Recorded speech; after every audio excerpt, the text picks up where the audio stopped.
الله أكبر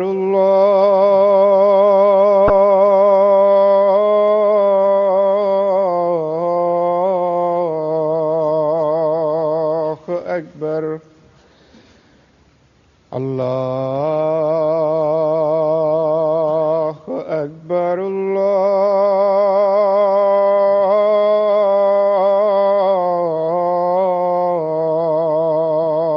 الله أكبر.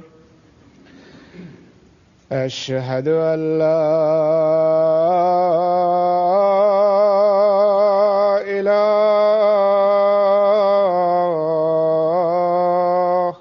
إلا الله.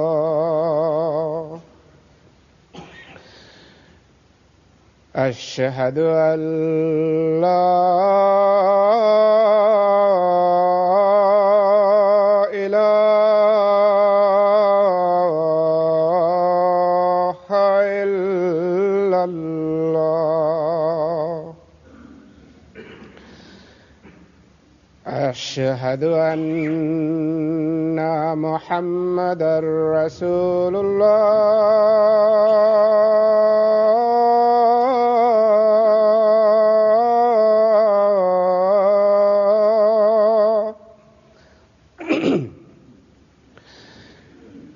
أشهد أن محمدًا رسول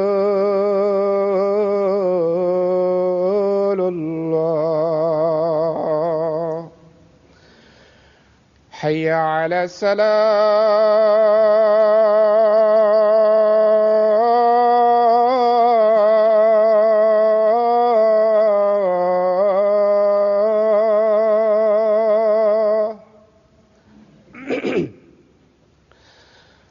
حي على الصلاة.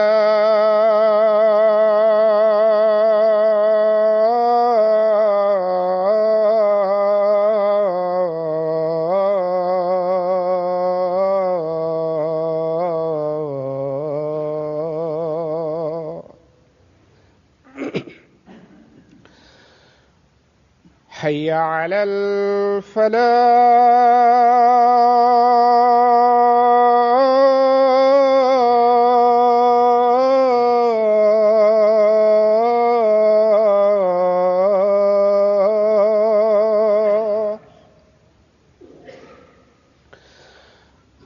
حي على الفلاح.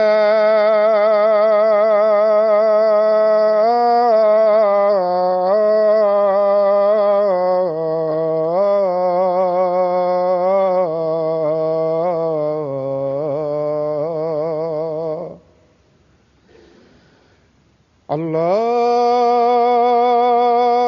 أكبر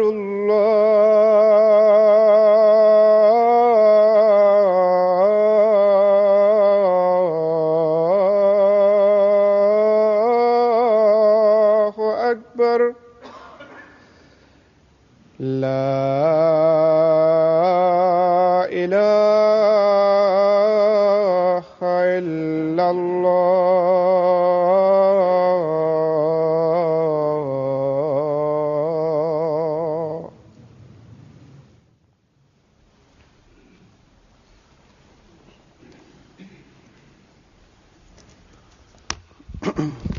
السلام علیکم ورحمۃ اللہ.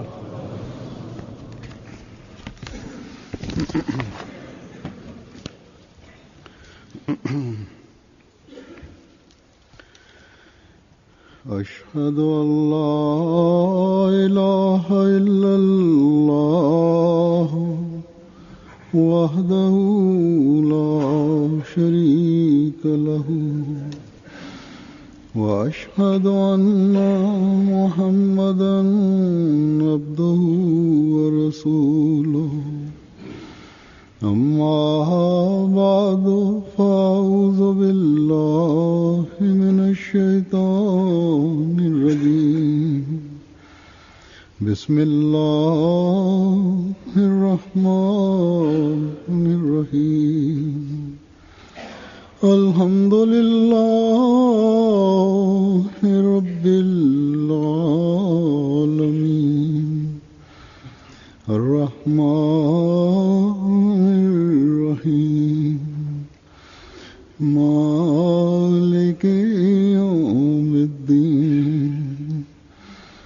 إياك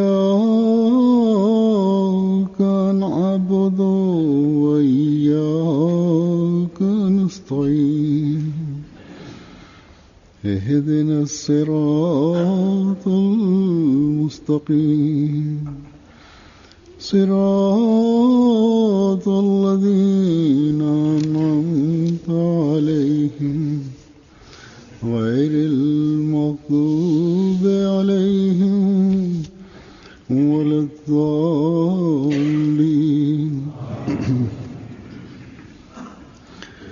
واستعينوا بالصبر والصلاة وإنها لكبيرة إلا على الخاشعين الذين يظنون أنهم ملاقو ربهم وأنهم إليه راجعون. इन आयात का तर्जुमा ये है कि और सब्र और नमाज के साथ La traduction de ces versets est comme suit. Et cherchez l'aide avec patience et dans la prière.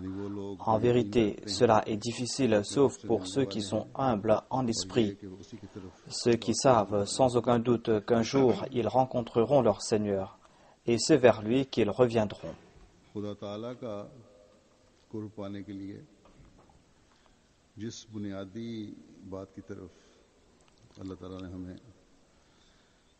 Afin d'avoir la proximité de Dieu, la chose fondamentale vers laquelle Dieu a tiré notre attention dans ce verset et que Dieu a évoqué ailleurs dans le Saint-Coran, c'est l'humilité et la modestie.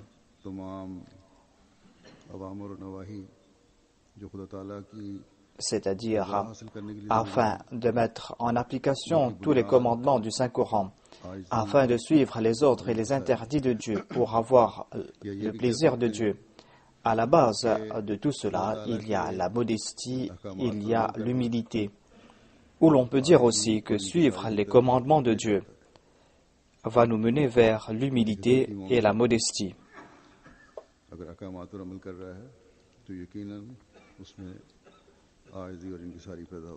Si un véritable croyant est en train de suivre ses commandements, eh bien certainement, il va faire naître en lui cette humilité, cette modestie. Le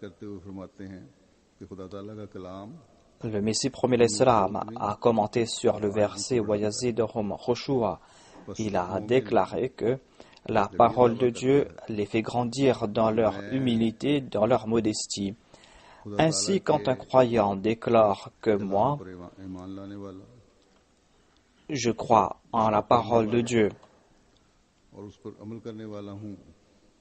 moi je suis celui qui lit la parole de Dieu, je suis en train de traduire dans la pratique la parole de Dieu, eh bien certainement, selon les préceptes du Saint-Coran, ces ibadah et ces autres actions, et il ne pourra pas accomplir ses ibadah et ses autres actions tant qu'il ne fait pas naître en lui cette humilité.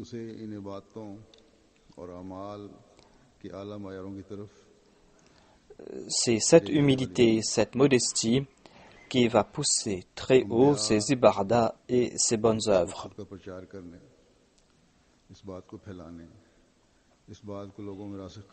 Les prophètes viennent pour répandre ces préceptes. Les prophètes viennent afin que les gens puissent suivre ces commandements. Et les prophètes, par leur pratique, démontrent cela, et ils sont envoyés pour accomplir cette tâche de la part de Dieu.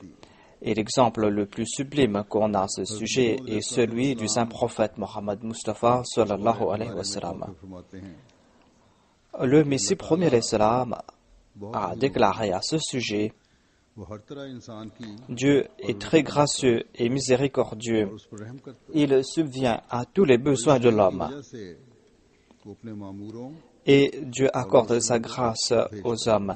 Et c'est en raison de sa miséricorde qu'il envoie ses prophètes et ses envoyés, afin qu'ils puissent protéger les gens de ce bas monde d'une vie pécheresse.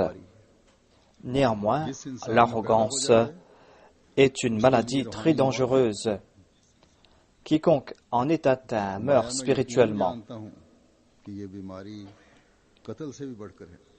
Il déclare, je sais avec certitude que cette maladie est pire que le meurtre.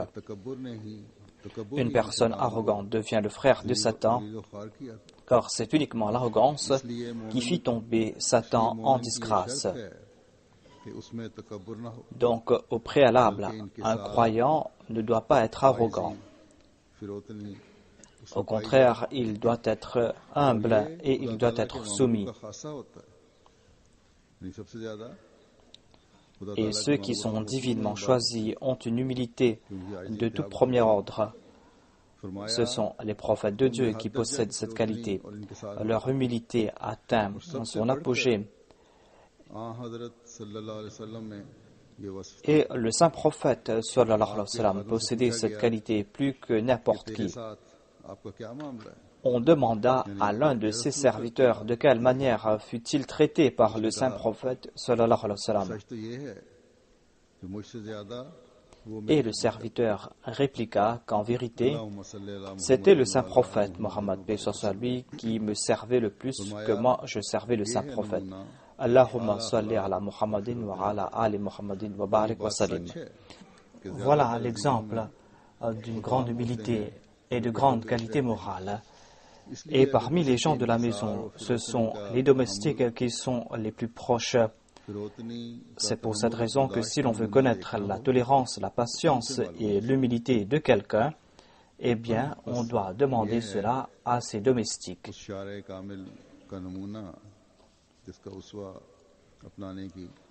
Voilà donc l'exemple parfait que la Ummah va devoir prendre comme référence. Ainsi donc, le Saint-Coran nous demande de mettre en pratique ces préceptes. Et c'est le saint prophète, Mohammed sallallahu alayhi wa sallam, qui est l'exemple parfait de ces préceptes. Ces ibadah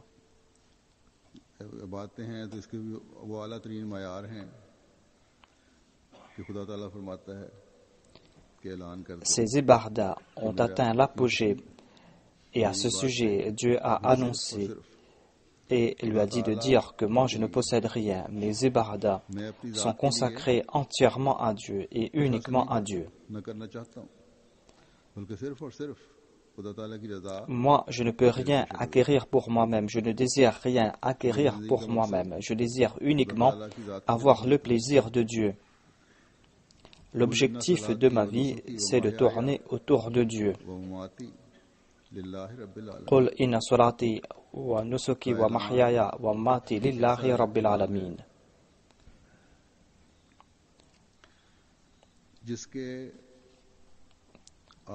Cette annonce qui a été faite par le saint prophète Mohammed paix soit lui est une annonce que l'on peut faire lorsque l'on a atteint l'apogée dans ces domaines.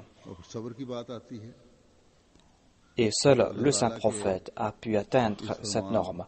Quand il est question de patience, eh bien, à ce sujet, Allah déclare وَمَا يُلَقَاهَا إِلَّا الَّذِينَ صَبَرُوا وَمَا يُلَقَاهَا إِلَّا ذُو حَظٍّ عَظِيمٍ. C'est-à-dire, en dépit de toutes ces persécutions, on accorde ce statut à ceux qui font preuve d'une grande patience, ou à ces personnes qui ont reçu une grande part de la vertu de la part de Dieu.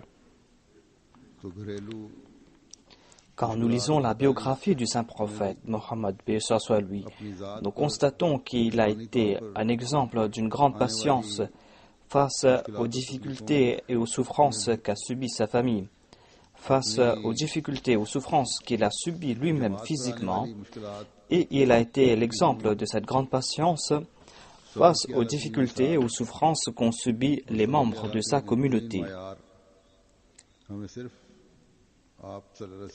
Seul le saint prophète Mohammed paix soit lui a été l'exemple parfait de cette patience et de cette persévérance.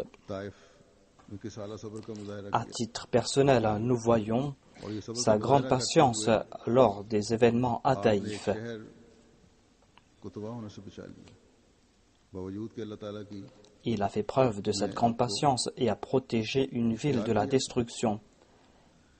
Et cela en dépit du fait que Dieu lui avait donné le choix de faire détruire cette ville. शहर वालों की Mais il a fait preuve d'une grande patience en dépit de ses blessures, को तबाह नहीं करना en dépit du fait qu'il a été chassé par les habitants de la ville. Il a déclaré non, ne détruis pas ce peuple. मानने वालों ने कौम के जुल्मों से तंग आकर आपको एक खास लोगों के लिए एक खास Et कौम quand के ses लिए disciples ont été persécutés के लिए दरखास्त et ont été persécutés si âprement que ses disciples lui ont demandé de maudire un peuple particulier, बल्कि उस कौम की हिदायत के लिए दुआ की eh bien, le saint prophète n'a pas dit que je vais maudire ce peuple. Au contraire, je vais prier pour que Dieu guide ce peuple. से अपनी दुआ से Et ainsi, il a été un exemple pour ses disciples. कि सही बदला Par ses prières, par sa patience, il a encouragé ses disciples à faire preuve de patience, en leur faisant comprendre que la vraie vengeance, ce n'est pas en maudissant ce peuple, mais c'est de prier. La vraie vengeance, c'est d'être un exemple de grande patience. मौके पर Et quand il est question d'humilité et de modestie, nous constatons qu'à chaque instant, le saint prophète, paix soit sur lui, faisait preuve de cette humilité. Le Messie premier salam नमूना nous a présenté un exemple dans ces écrits que je viens de vous présenter. Ainsi, nous avons reçu un exemple parfait afin de pouvoir avoir la proximité de Dieu. दामाद भी दिए Et Dieu nous a demandé de suivre cet exemple. हासिल करोगे Dieu nous a donné différents commandements. Il nous a demandé de suivre ces commandements. Et c'est ainsi que vous allez pouvoir profiter de ma proximité. इस नमूने के साथ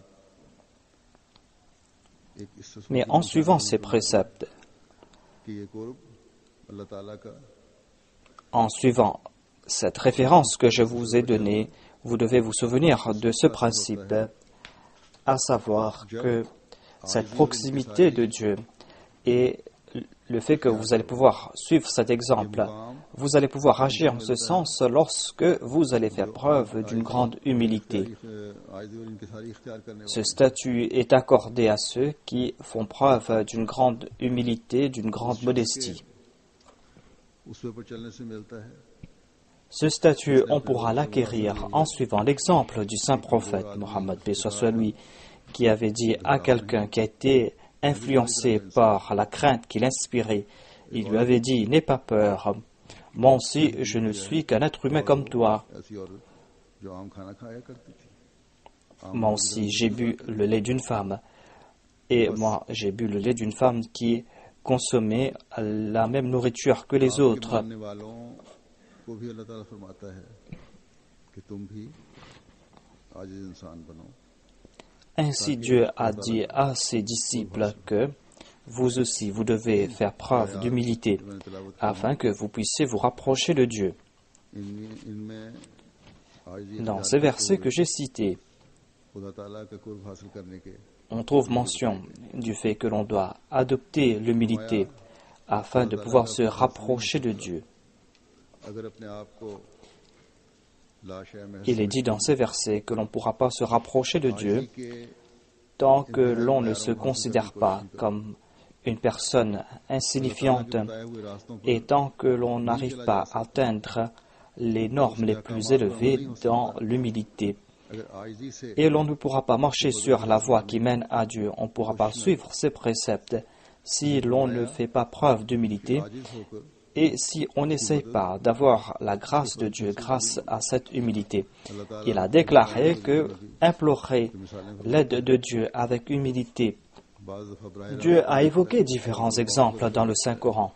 लोगों के पुरानी कौमों के हालात बयान करते Des fois, Dieu donne des directives directement. Des fois, il évoque la situation ou les exemples des peuples d'antan, où il évoque certains peuples en disant que si ces peuples avaient agi ainsi, ils auraient pu se réformer. हुक्म दिया है En tout cela, il y a des leçons pour les croyants. कि हर एक जिक्र जो Il est dit que ces commandements qui vous ont été donnés directement, cela ne vous concerne pas uniquement, mais tout ce qui a été mentionné dans le Saint-Coran sont des conseils pour vous. Ainsi, il est dit ici que vous devez faire preuve d'humilité.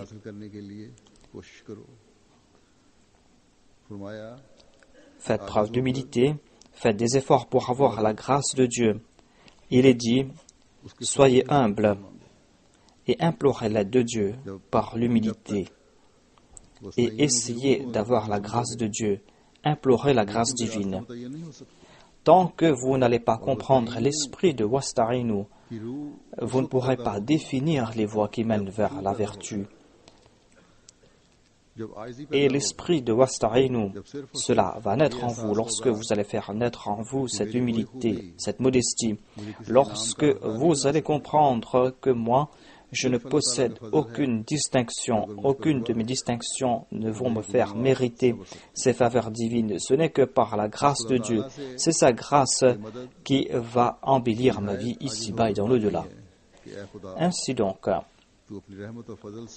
il faut implorer l'aide de Dieu en faisant preuve d'une grande humilité, en disant « Ô mon Seigneur, accorde-moi ta grâce, ta miséricorde, accorde-moi ton soutien, accorde-moi la voie qui va me mener vers ton plaisir, mène-moi vers cette voie qui te plaît afin que je puisse accomplir mes ibadas, afin que je puisse faire preuve de patience et afin d'acquérir ces faveurs.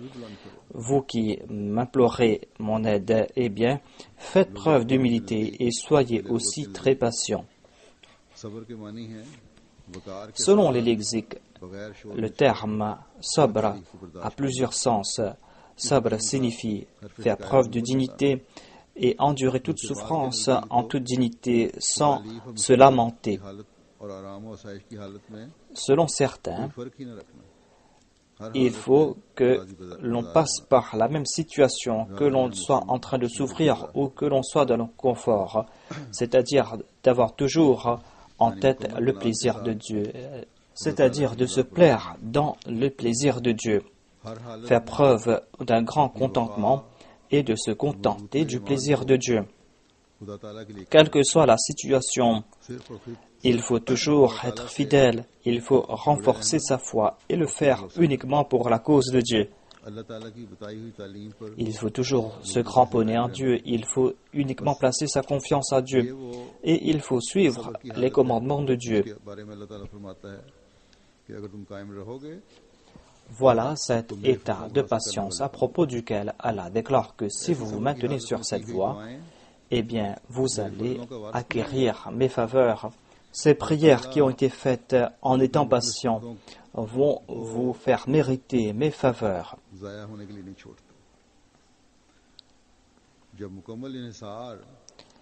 Allah n'abandonne pas ses serviteurs choisis lorsqu'on place toute sa confiance en Dieu. Eh bien, Dieu récompense cette patience. Il déclare que lorsque vous allez faire preuve de cette patience, de cette persévérance, eh bien, Dieu va exaucer vos prières. Il ne faut pas se contenter d'être patient, mais il faut aussi accomplir la sola comme il se doit. C'est quoi la sola? La sola concerne les 5 prières quotidiennes. Cela signifie aussi prier, implorer Dieu, quel que soit son état. Cela signifie aussi se prosterner devant Dieu. Cela signifie implorer Dieu en toute humilité. Cela veut dire aussi demander la grâce de Dieu en toute humilité. Il déclare que l'on pourra accomplir pareil cela lorsqu'on va faire preuve d'une grande humilité et lorsqu'on va marcher sur cette voie en toute humilité, lorsqu'il n'y aura pas une once d'arrogance et lorsqu'il n'y aura pas non plus d'orgueil. Celui qui ne possède pas ces qualités, ces distinctions, ne pourra pas accomplir la sola telle qu'elle. Sa sola ne sera pas considérée comme telle. Peut-être que cette personne est en train de prier, mais aux yeux d'Allah, ses prières ne servent à rien.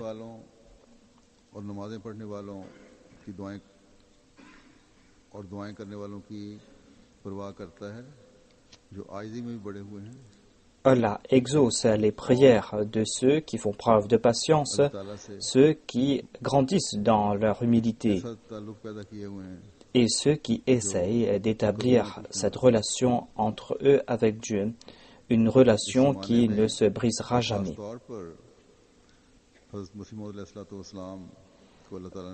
Dieu s'est adressé au Messie premier alayhi salam et il lui avait révélé ces paroles en disant que j'aime très bien ton humilité.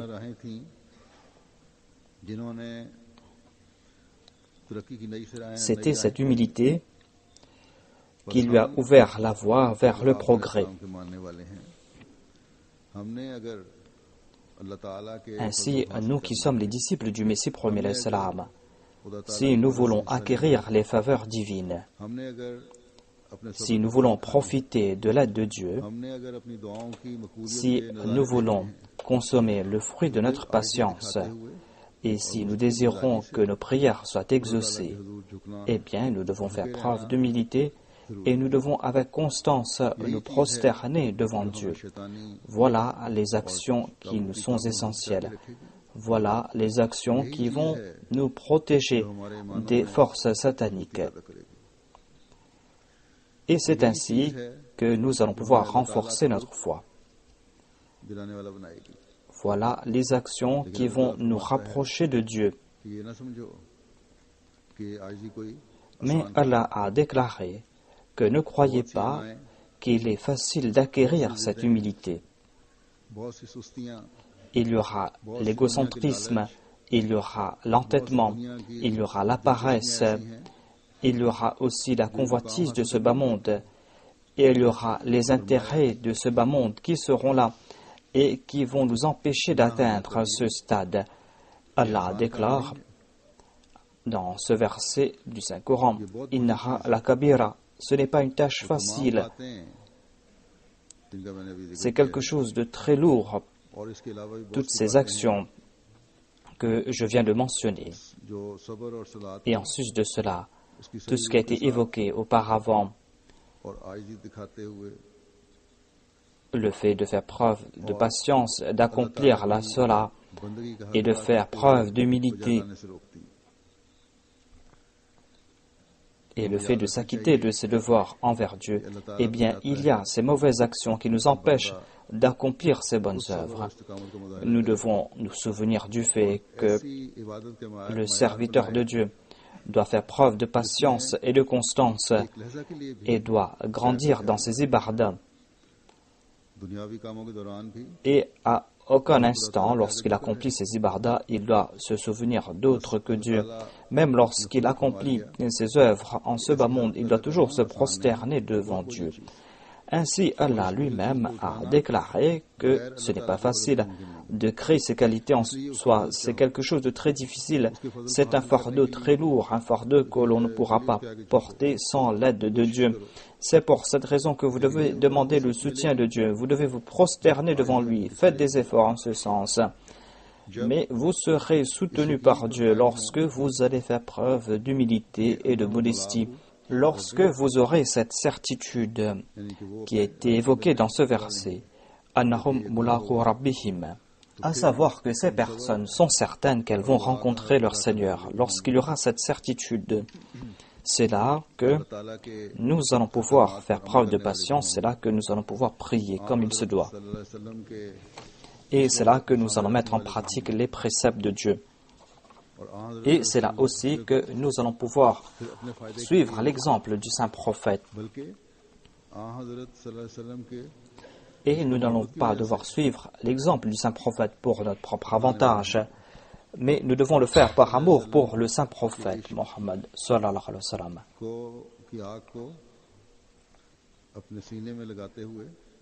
Il faut faire grandir cette chaleur que l'on ressent pour le saint prophète, Mohammed, que ce soit lui en soi. Et il faut essayer d'accomplir toutes ses œuvres en ayant cet amour pour lui. Voilà cet état qui va faire de nous de véritables croyants.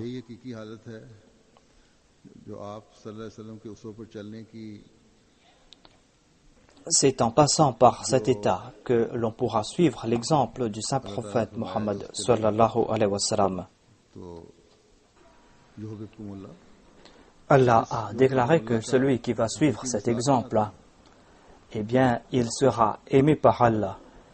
C'est en suivant cet exemple que l'on pourra profiter de l'amour de Dieu. C'est ainsi que l'on va grandir dans son amour pour Dieu. Et c'est cet amour qui va faire grandir cette certitude qu'ils vont retourner vers Dieu. Et c'est ainsi que l'on va faire davantage d'efforts pour avoir le plaisir de Dieu.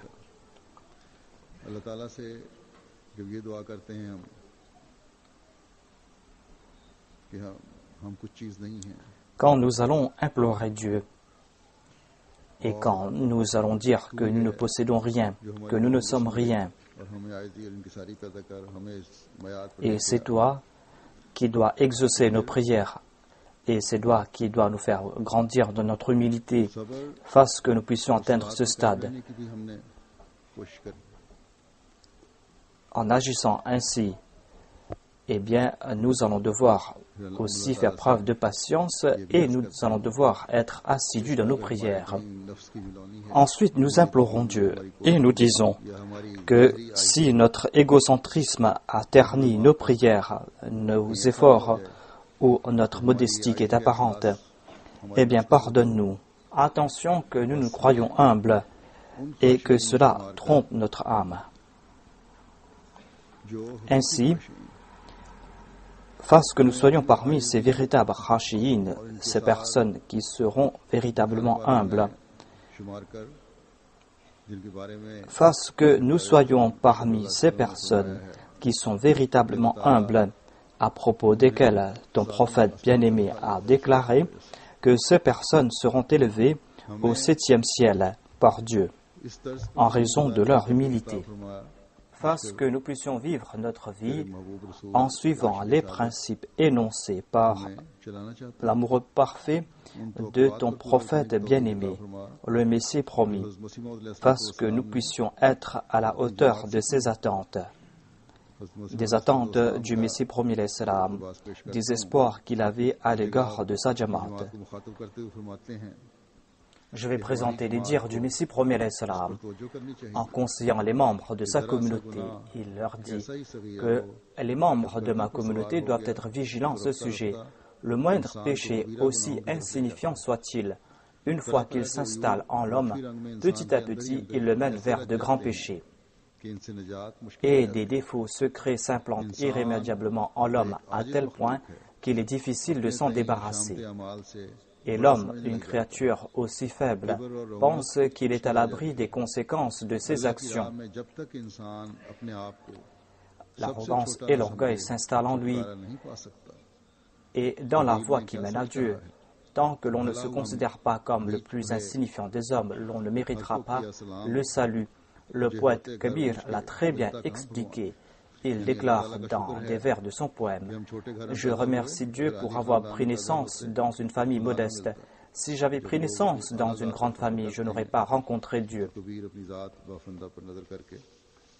Tandis que les autres étaient fiers d'appartenir à de hautes lignées, Kabir prouvait sa reconnaissance envers Dieu en faisant partie d'une caste inférieure.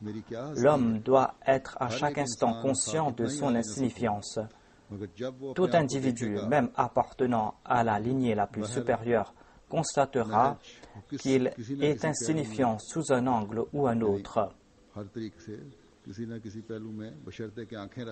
Tout individu, même appartenant à la lignée la plus supérieure, constatera qu'il sera insignifiant sous un angle ou un autre, à condition qu'il soit doué de discernement. Face à l'univers tout entier, il constatera certainement qu'il est sans importance. L'homme n'entrera jamais dans le royaume de Dieu tant qu'il ne traite pas une pauvre vieille femme dans le dénuement avec la même déférence qu'il réserve à un noble d'une lignée la plus pure et tant qu'il ne se préserve pas de toute forme d'orgueil. En raison de ces quelques lacunes, toutes ces valeurs morales se transformeront en défauts et en vices. La prière est la seule porte que Dieu a ouverte pour la félicité de sa création. Et quand on franchit ce seuil en pleurs et avec de vives douleurs, le Dieu gracieux lui fait porter le manteau de la pureté et lui accorde une force incomparable, qui l'éloigne à 100 000 lieues de toute action frivole et de toute action futile. Pourquoi, en dépit de sa foi en Dieu, l'homme n'évite pas les péchés? Certainement, il se trouve en lui une veine de l'athéisme et il n'a pas de certitude ni de foi complète en Dieu. S'il savait que Dieu existe et qu'il lui demandera des comptes et que Dieu peut l'anéantir à tout moment, eh bien, l'homme ne commettra pas de péché. C'est pour cette raison que dans ce hadith, il est dit qu'aucun voleur ne volera quand il passera par l'état d'un croyant, qu'aucun adultère ne commettra de fornication tant qu'il sera croyant. C'est-à-dire, il se peut qu'un voleur ou qu'un adultère puisse posséder la foi en un instant, mais cet état ne dure pas longtemps et il est poussé à commettre de mauvaises actions. Le Messie premier l'Islam déclare: l'on pourra se libérer des péchés quand on sera conscient que la colère de Dieu peut frapper telle une foudre destructrice ou comme un feu calcinant. Et c'est là que la grandeur divine subjuguera ainsi le cœur et les mots disparaîtront d'eux-mêmes. C'est-à-dire, c'est ce discernement, c'est ce savoir qui doit naître en nous.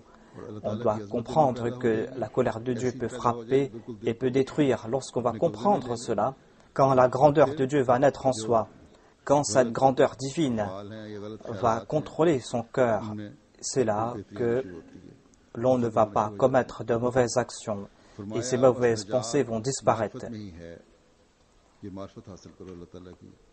Le Messie promet l'Islam déclare: ainsi le salut est tributaire de la connaissance. Ayez cette connaissance de Dieu. L'amour grandit grâce à la connaissance. C'est pour cette raison que le savoir est primordial en premier. Deux choses attisent davantage l'amour: la beauté et les faveurs. Celui qui n'est pas au courant de la beauté et des faveurs de Dieu, quel amour peut-il éprouver pour Dieu? Allah déclare dans le Saint-Coran: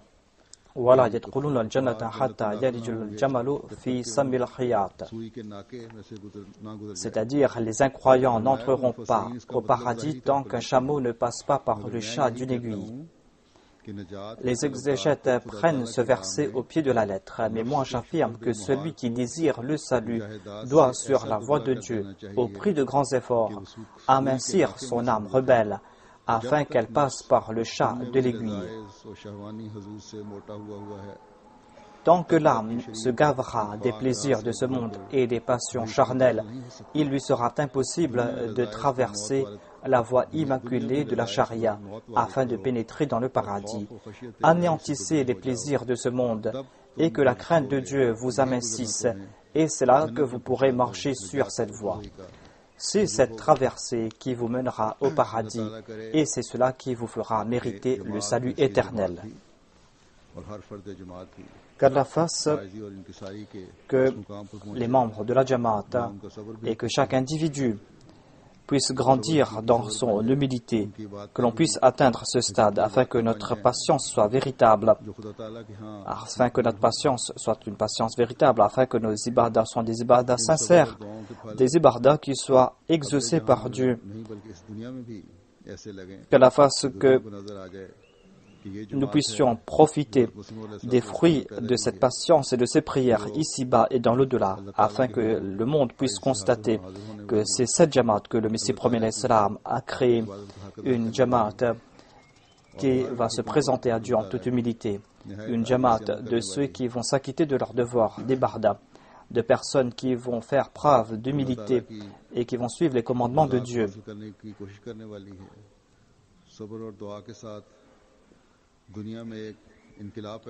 Une Jamaat de ceux qui vont faire des efforts pour avoir le plaisir de Dieu, de ceux qui vont apporter une révolution dans le monde grâce à leurs prières.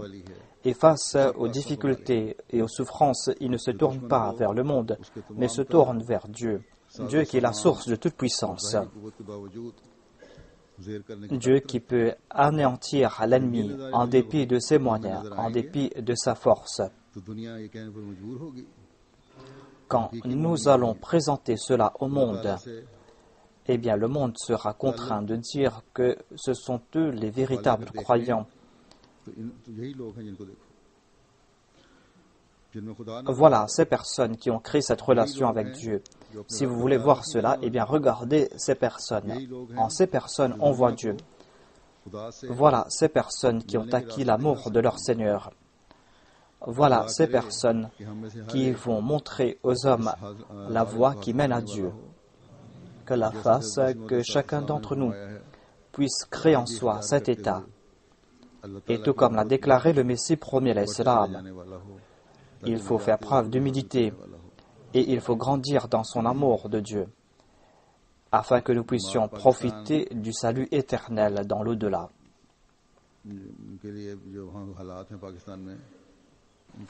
Il faut prier pour la Jamaat du Pakistan en raison de la situation qui règne dans ce pays.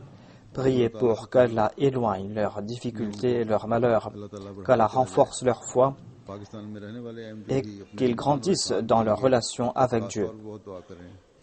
Et les Ahmadis qui habitent au Pakistan doivent aussi prier pour qu'ils progressent dans leur foi. Ils doivent beaucoup prier en ce sens.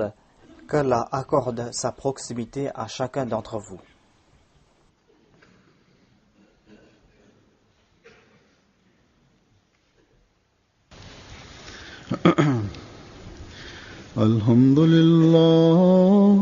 Alhamdulillah, nahmaduhu wa nasta'inuhu wa nastaghfiruhu wa nu'minu bihi wa natawakkalu alayhi wa na'udhu billahi min shururi anfusina wa min sayyiati a'malina. من يهده الله فلا مضل له ومن يضلل فلا هادي له ونشهد أن لا إله إلا الله ونشهد أن محمدا عبده ورسوله عباد الله رحمكم الله إن الله يأمر بالعدل والإحسان وإيتاء ذي القربى وينهى عن الفحشاء والمنكر والبغي يعظكم لعلكم تذكرون اذكروا الله يذكركم وادعوه يستجب لكم ولذكر الله أكبر